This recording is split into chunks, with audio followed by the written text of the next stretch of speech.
We have seen increasing calls for the 25th Amendment to be invoked as Donald Trump's mental health continues to decline, and of course, as he continues to act like a ruthless dictator, sending his own military to police his own population.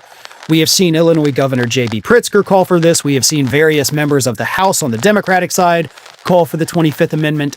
But unfortunately, due to the fact that the 25th Amendment requires the vice president and the cabinet to invoke it, it's probably not going to happen. So, do we have any other options?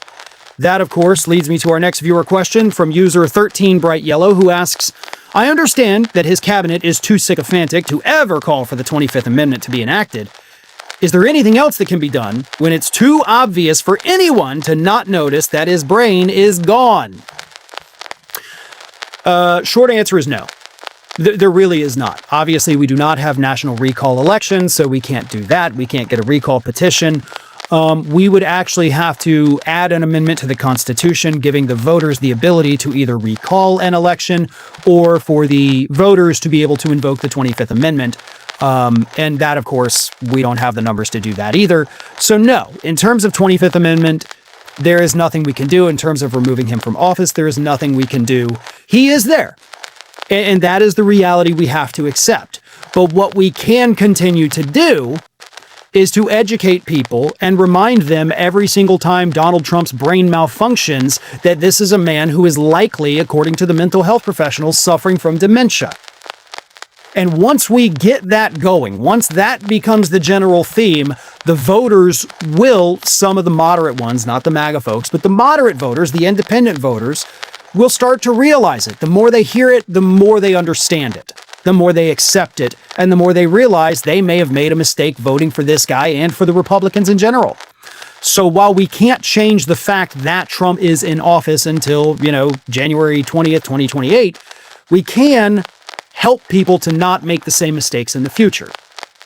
But if you're looking for a faster solution, jovially, obviously, I'm suggesting this.